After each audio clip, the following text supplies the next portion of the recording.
Hello दोस्तों, हमारा YouTube channel teacher तक में आपका स्वागत है। मैं प्रमोद कुमार। आज हम लोग बात करेंगे बीपीएससी टीचर भर्ती टीजीटी और यूपी टीजीटी के बारे में, जो उसमें आए हुए एसएसटी के क्वेश्चन, सामाजिक विज्ञान के क्वेश्चन के बारे में, कुछ चुनिंदा क्वेश्चनों के बारे में बात करेंगे। आइए देखते हैं हम क्वेश्चनों के बारे में, जो कि बहुत ही इम्पॉर्टेंट क्वेश्चन होते हैं। इस तरह से हम लोग पहले क्वेश्चन के बारे में बात करेंगे। आइए देखते हैं पहले क्वेश्चन की तरफ में। इसमें पहला क्वेश्चन दिया है कि पहला क्वेश्चन दिया है, मास्टर दा नाम से विख्यात स्वतंत्रता सेनानी का मूल नाम था। मास्टर दा के नाम से विख्यात स्वतंत्रता सेनानी का नाम था।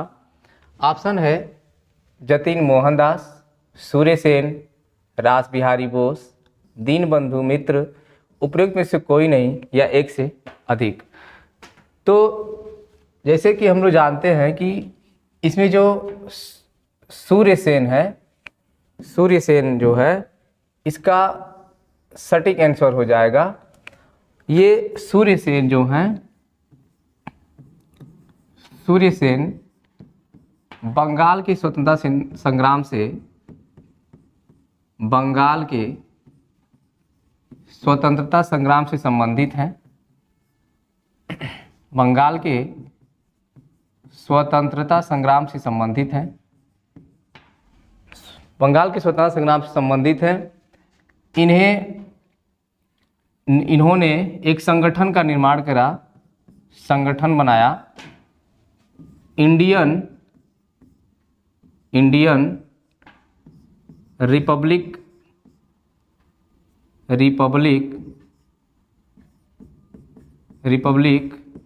आर्मी।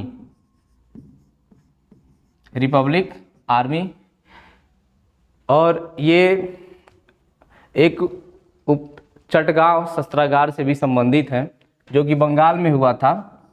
बंगाल के चटगांव शस्त्रागार से संबंधित हैं। और इन्होंने असहयोग आंदोलन में भी सक्रिय रूप से सहभागिता निभाया था। फिर इन्होंने बाद में राष्ट्रीय स्कूल में शिक्षक के पद पर कार्यरत थे, तभी से इनको मास्टर दा के नाम से जाना जाता है। तभी से इनको मास्टर दा के नाम से जाना जाता है।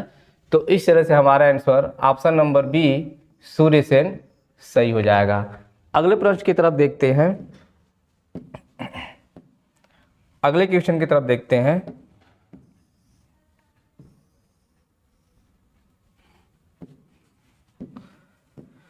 अगला प्रश्न दिया हुआ है कि भारत में सुप्रीम कोर्ट की स्थापना हुई थी।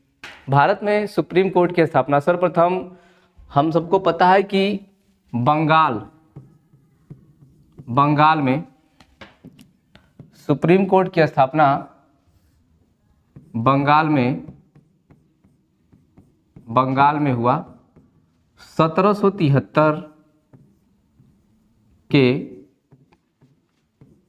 रेगुलेटिंग एक्ट, 1773 के रेगुलेटिंग 1773 के रेगुलेटिंग एक्ट में के तहत 1774 में सुप्रीम कोर्ट की स्थापना होती है। इसमें एक मुख्य न्यायाधीश और 3 अन्य न्यायाधीशों की नियुक्ति की जाती है, जिसमें मुख्य न्यायाधीश में होते हैं sir Elijah Impey. Sir Elijah Impey जो होते हैं मुख्य न्यायाधीश नियुक्त होते हैं। और इस तरह से हमारा ऑप्शन नंबर जो सी है 1774, ये सही हो जाएगा। भारत में सुप्रीम कोर्ट की स्थापना 1774 बंगाल में हुई थी।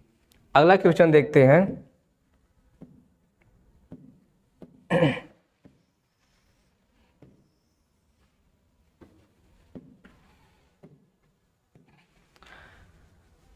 दिया है क्वेश्चन कि भारत में यूरोपीय व्यापारियों के आगमन का सही क्रम है। भारत में यूरोपीय व्यापारियों के आगमन का सही क्रम है। तो हमारे भारत देश में यूरोप देश से बहुत सारे देशों के लोग आए व्यापार करने के लिए। किस क्रम में आए, कौन पहले आया कौन बाद में आया, इसके बारे में पूछा गया है यहाँ पे। तो हम सबको पता है कि सबसे पहले फर्स्ट नंबर पे 1498 में पुर्तगाल से वास्को डी गामा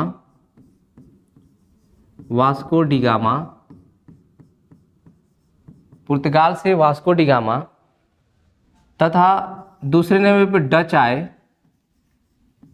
और तीसरे पे अंग्रेज आए अंग्रेज आए और चौथे पे फ्रांसीसी आए। तो इस तरह से पहला ऑप्शन दिया है पुर्तगाली, डच, अंग्रेज, फ्रांसीसी। तो हमारा पहला ऑप्शन सत्य हो जाएगा। इस तरह से पहला ऑप्शन हमारा सही हो जाएगा। अगला क्वेश्चन देखते हैं।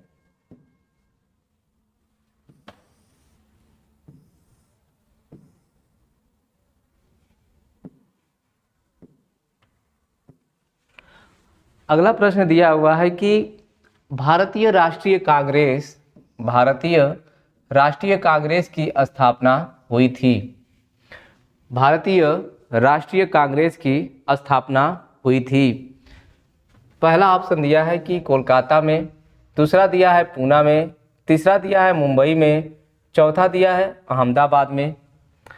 तो हम सबको पता है कि जो भारतीय राष्ट्रीय कांग्रेस है इसकी स्थापना होती है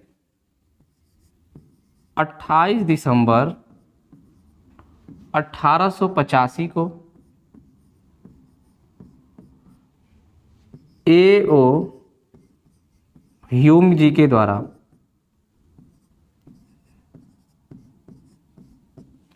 28 दिसंबर 1885 को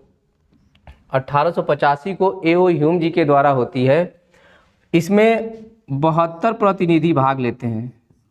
पहली बैठक जो होती है इसमें 72 प्रतिनिधि भाग लेते हैं, जो कि सबसे ज़्यादा इसमें जो भाग लेने वाले होते हैं वह वकील होते हैं, वकील और पत्रकार। इस भारतीय राष्ट्रीय कांग्रेस में सबसे ज़्यादा भाग लेने वाले वकील और पत्रकार होते हैं और पहली बैठक में 72 प्रतिनिधि भाग लेते हैं। पूछा है कि भारतीय राष्ट्रीय कांग्रेस की स्थापना हुई थी, शहर का नाम पूछा है, तो ये हुआ था आपका मुंबई के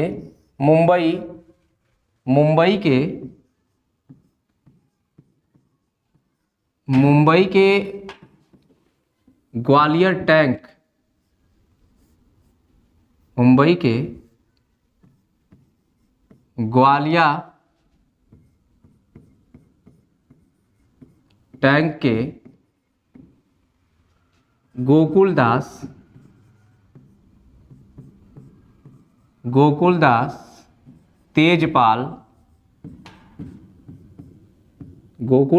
तेजपाल संस्कृत कॉलेज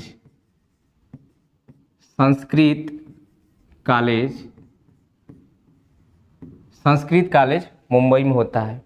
ये मुंबई के ग्वालियर टैंक के गोकुलदास तेजपाल संस्कृत कॉलेज में होता है, जिसमें 72 प्रतिनिधि भाग लेते हैं।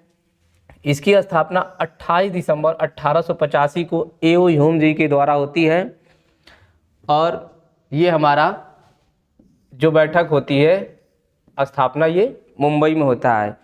इसकी पहली बैठक पूना में होने वाला था, लेकिन पूना में न होने का कारण था कि वहाँ पे प्लेग की महामारी आ जाने की वजह से पूना में न होकर के ये मुंबई में हो गया था।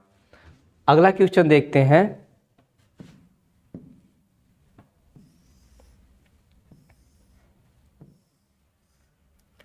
अगला प्रश्न दिया है कि नील विद्रोह आरंभ हुआ था। नील विद्रोह आरंभ हुआ था। तो हम सबको जैसे हमें पता है कि ये जो नील विद्रोह हुआ था बंगाल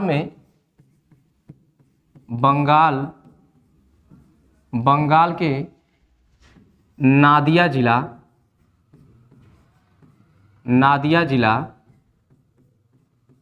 के नारायणपुर गांव में हुआ था। ये जो बंगाल के नादिया जिला के नारायणपुर गांव से शुरू हुआ था 1859 ईस्वी में। बंगाल के नादिया जिला के नारायणपुर गांव से शुरू हुआ था 1859 ईस्वी में, और इसके जो नेतृत्व कर रहे थे वो थे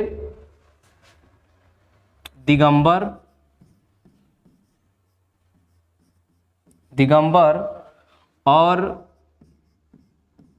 विष्णु विश्वास।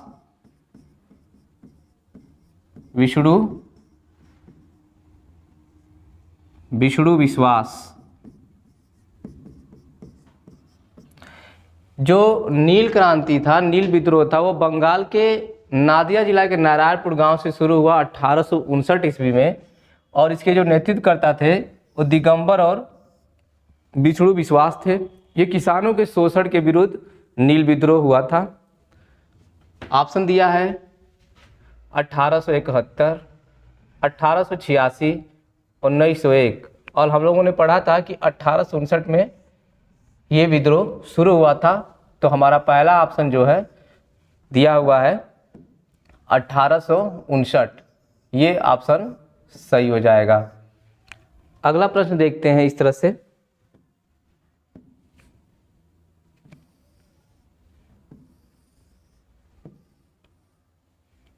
दिया है कि भारत छोड़ो आंदोलन 1942 ईस्वी के किस महीने में आरंभ हुआ था? भारत छोड़ो आंदोलन 1942 ईस्वी के किस महीने में शुरू हुआ था?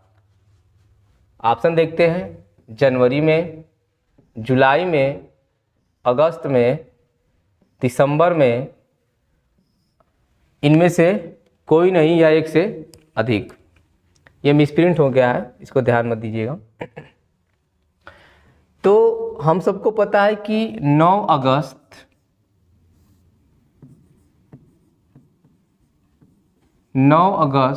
1942 ईस्वी में दिल्ली से भारत छोड़ो आंदोलन की शुरुआत होती है। 9 अगस्त 1942 ईस्वी में दिल्ली से भारत छोड़ो आंदोलन की शुरुआत होती है, और इसी आंदोलन में महात्मा गांधी जी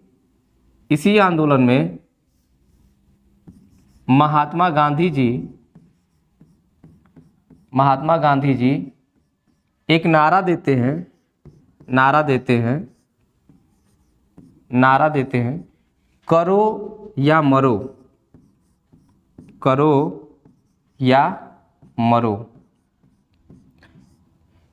9 अगस्त 1942 ईस्वी में दिल्ली से यह आंदोलन शुरू होता है, भारत छोड़ो आंदोलन, और इसी आंदोलन में महात्मा गांधी करो या मरो का नारा देते हैं।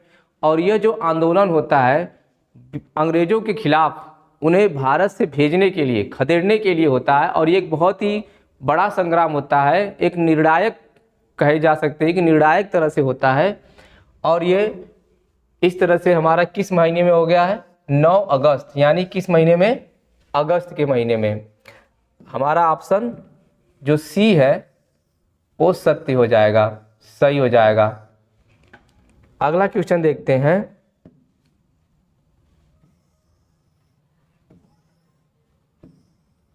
अगला प्रश्न दिया है कि मौर्य वंश के ठीक बाद किस वंश ने शासन किया था? मौर्य वंश के ठीक बाद किस वंश ने शासन किया था? पहला ऑप्शन दिया है गुप्त वंश ने, कुषाण वंश ने, तीसरा है सातवाहन वंश, चौथा है शुंग वंश, पांचवा ऑप्शन दिया है जो पीपीएससी के एग्जाम में सबसे ज़्यादा, ये पीपीएससी के एग्जाम में ई नंबर का जो ऑप्शन होता है बहुत ही खतरनाक ऑप्शन होता है, इसको आप कभी भी चाह कर भी छोड़ना मत, बहुत ही तगड़ा ऑप्शन होता है। क्योंकि बहुत बार ऐसा होता है कि 10 में से 5 क्वेश्चन के आंसर ई वाला ही मिल जाते हैं, तो इसको बहुत विशेष ध्यान देना है। तो पूछा है प्रश्न कि मौर्य वंश के ठीक बाद किस वंश ने शासन किया था? तो मौर्य वंश जो है, मौर्य वंश, इसके संस्थापक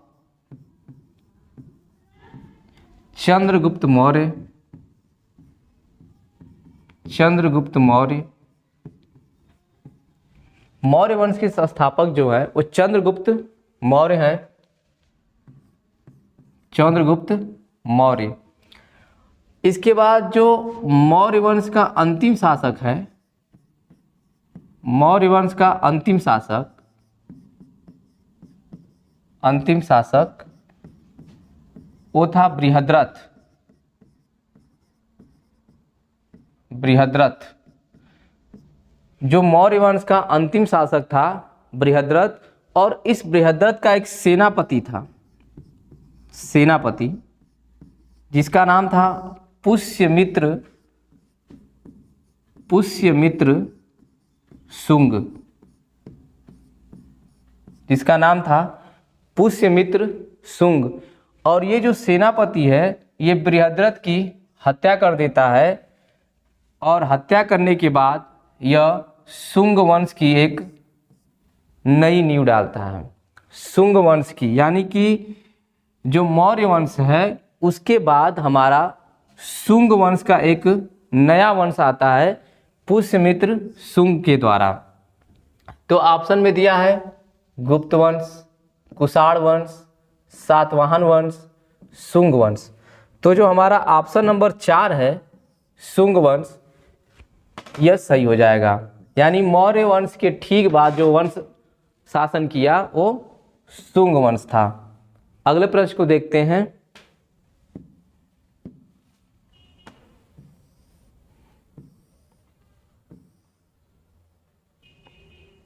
अगला प्रश्न दिया है कि निम्नलिखित में किसे शाक्य मुनि के नाम से जाना जाता है?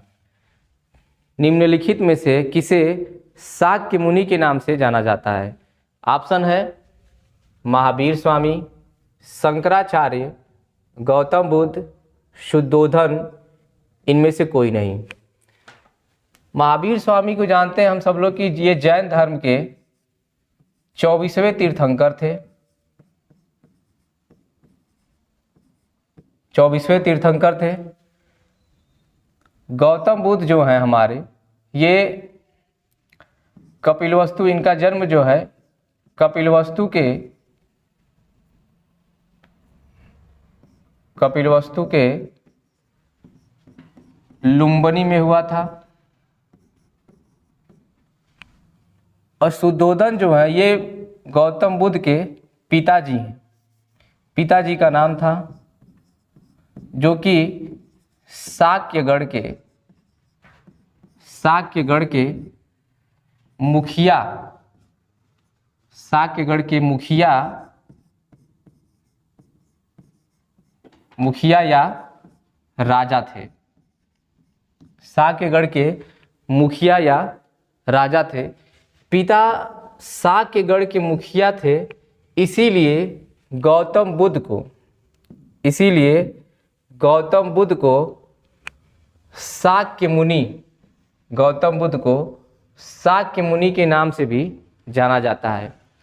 गौतम बुद्ध का एक अन्य नाम शाक्य मुनि भी था, जो कि शाक्यगढ़ के मुखिया इनके पिताजी थे, इस वजह से इनको शाक्य मुनि के नाम से भी जाना जाता है। तो इसका जो ऑप्शन नंबर 3 है गौतम बुद्ध, ये सही हो जाएगा।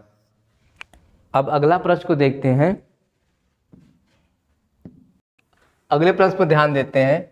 इंडियन एसोसिएशन के संस्थापक अध्यक्ष थे। इंडियन एसोसिएशन के संस्थापक अध्यक्ष थे। पहला ऑप्शन है दादा भाई नौरोजी, दूसरा है महादेव गोविंद रानाडे, तीसरा है सुरेंद्र नाथ बनर्जी, चौथा है मोतीलाल नेहरू, पांचवा है उपरोक्त में से कोई नहीं या एक से अधिक।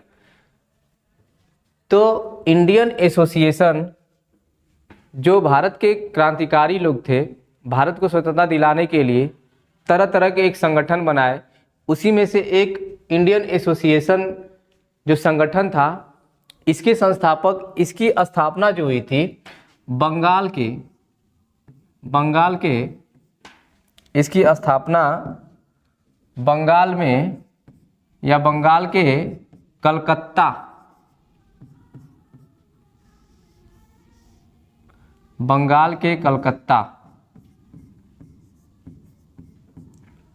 26 जुलाई 1876 को अल्बर्ट हाल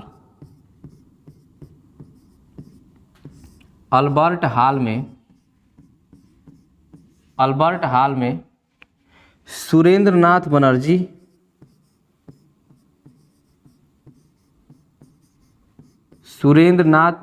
बनर्जी और आनंद मोहन बोस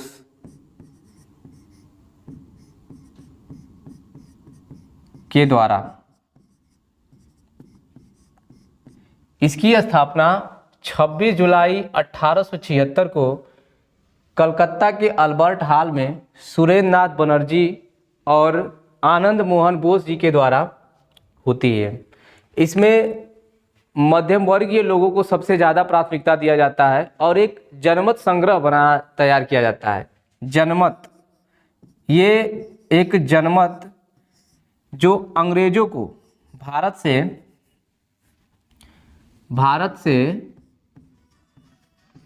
से अंग्रेज को खदेड़ने के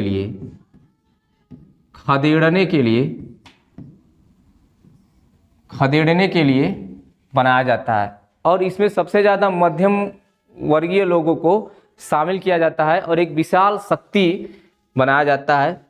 कालांतर के बाद कुछ समय के पश्चात ये संस्था राष्ट्रीय कांग्रेस में विलीन हो जाती है।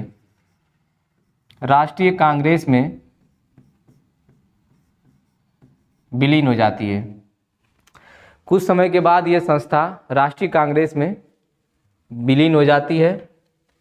तो इसमें जो ऑप्शन नंबर 3 है सुरेंद्र नाथ बनर्जी, इसके संस्थापक अध्यक्ष सुरेंद्र नाथ बनर्जी हैं। अगला प्रश्न देखते हैं। अगला और आज का अंतिम प्रश्न देखते हैं। इसमें दिया है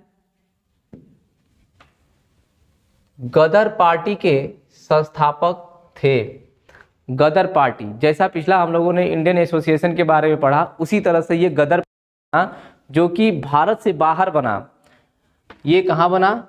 तो ऑप्शन दिया है गदर पार्टी के संस्थापक थे।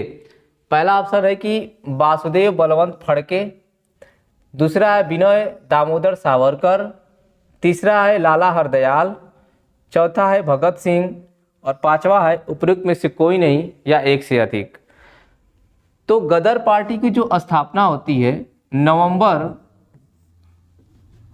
1913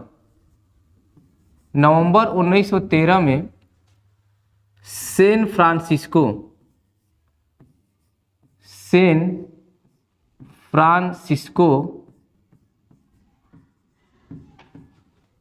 अमेरिका में लाला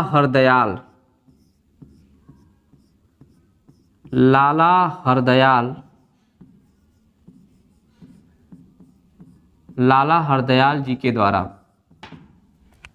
नवंबर 1913 में सैन फ्रांसिस्को अमेरिका में लाला हरदयाल जी के द्वारा गदर पार्टी का स्थापना होता है और इसके प्रचार प्रसार के लिए, इस पार्टी के प्रचार प्रसार के लिए एक गदर नामक पत्रिका का प्रकाशन होता है।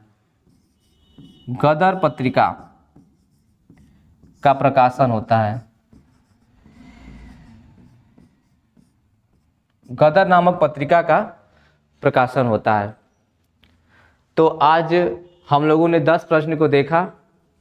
कैसा लगा कमेंट बॉक्स में बताइएगा और लाइक सब्सक्राइब कर दीजिएगा। धन्यवाद।